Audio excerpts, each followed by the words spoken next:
I've done this plenty of times. It's just another interview.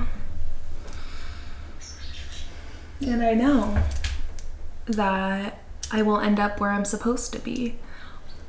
Whether it's here or another place, you know, it's all gonna be good.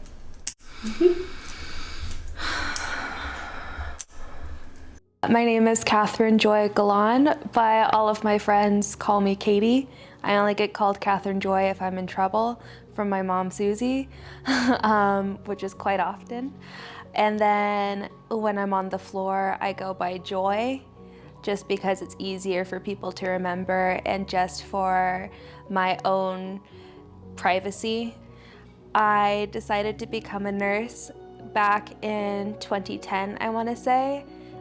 Around that time, give or take a few years. I was in 8th grade, and my sister Amelia, she had a traumatic brain injury at the age of 17.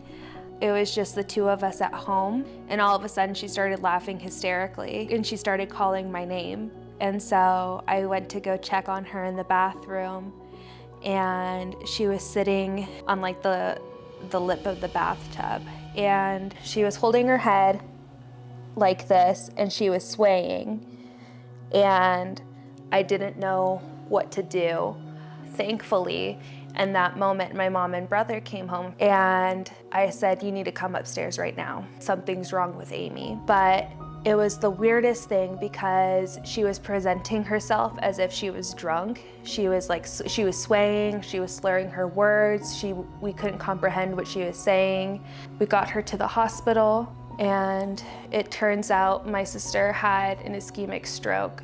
So essentially what happened was my sister developed a blood clot, and that clot went to her brain, and because of that, her brain didn't get oxygen for X amount of time, causing the stroke. It will be 11 years in July, and she is married, she's a preschool teacher, she got her degree, and looking at her and talking to her, you could never tell that she went through something so traumatic. She just taught me what it means to be a strong woman. So I'm forever grateful that I'm able to say that my sister survived, and this traumatic injury didn't limit her to reaching her full potential. I did a 5-year nursing program. When I was in my 5th year, I felt like I really hit my stride. I knew the city well. I was working at a really reputable hospital. I just felt like everything was fitting together so nicely. And then the news of COVID broke out. And originally I was like, I need my degree. I'm not gonna let this prevent me from getting my nursing degree. I've worked too damn hard to let this ruin it. That was absolutely crushing to me. My dad booked a flight for me the next day at 3 p.m. to fly back home to California. And I packed a carry-on, that's it. And I left my graduation outfit in Boston because I thought I would be back in like 2 or 3 weeks. It was upsetting to come home because the last time I was there was for the Christmas holiday vacation. And when I was leaving, I told myself the next time I come home to California, I will be a new grad. So to come home mid-semester was a huge disappointment. It was very upsetting that I couldn't complete my education in Boston, in a place that I had grown to call home. I ended up finishing school online. A lot of people watching this can relate to how frustrating and challenging it was adjusting to the online curriculum. When I graduated from school, I got my Bachelor's of Science in Nursing, my BSN. And in order to get my registered nurse title as an RN, I had to not only apply, but also take the NCLEX exam. But with COVID, nothing was open. So that took longer than expected. Once I submitted everything, I learned that the California Board of Nursing is notoriously slow at processing paperwork. So all of my friends in Massachusetts, they not only applied to take the exam, but also took the exam within 4 weeks or so, give or take. In order to get my paperwork processed, it took about 10 to 12 weeks for everything to get processed. I didn't end up taking my NCLEX exam until September, and thankfully I passed. So I am officially a registered nurse. I was ready to begin my job search in January 2021, and I applied to 15 to 20 places, and I realized I wasn't hearing back as quickly or from as many people as I thought I would during a time of COVID. I have the ability to help, so why not help? I learned through this process that a lot of COVID vaccine positions are really sought after by nurses. I've decided to cast a wider net and just start applying to more permanent job positions. Okay, because I thought you have a great background, and I was like, how is she not a nurse already? Like, I'm so glad I caught you.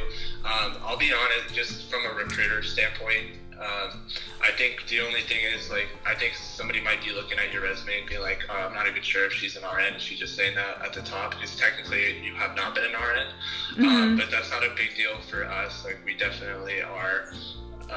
As I'm sure you're saying, like, a lot of folks are looking for laterals, you know what I mean? But that's not necessarily what we're looking for. What we're looking for is somebody who wants to be here. My healthcare provider told me, everyone wants to come to California. It's such a great place to live in, and such a great place to work in, a great state to work in. So employers are able to be picky. A lot of the postings I've been seeing have been, one of the requirements are, we need you to already have experience on the registered nurse level. And while I do have 1.5 years of experience working full-time, I don't have the experience on the registered nurse level that these job postings are requiring. So that's been really challenging.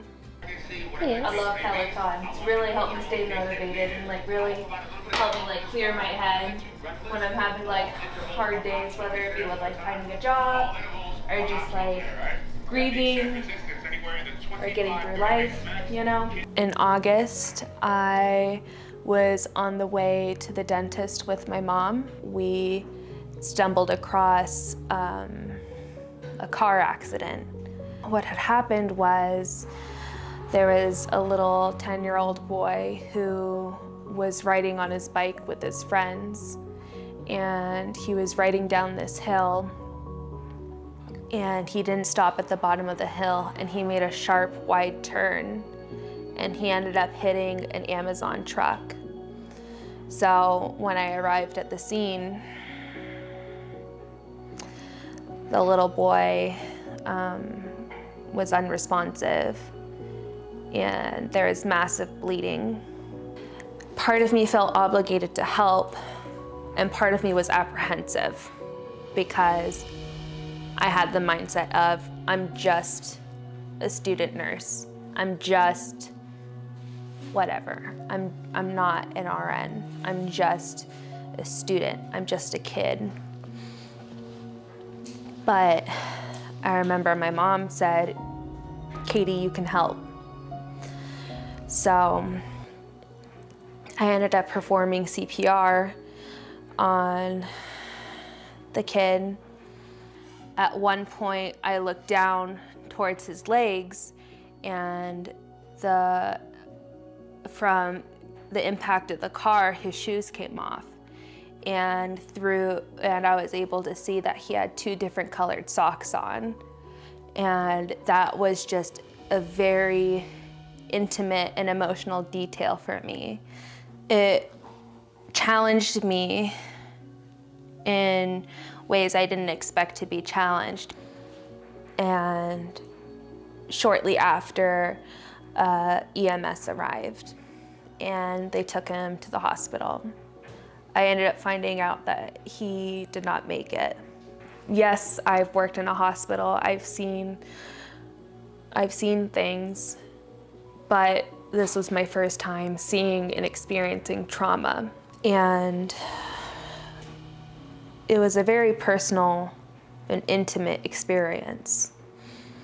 And while I was only a small part of the kid's life and he was only a small part of mine, he's had a huge impact on me as a person and as a nurse.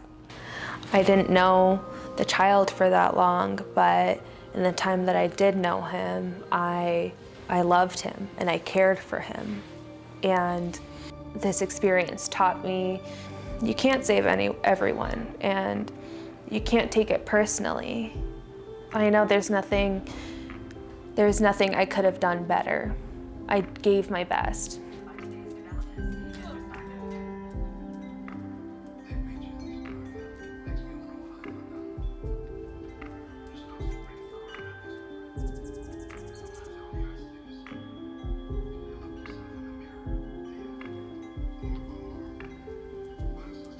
COVID definitely, I'm hopeful and excited to begin my life again.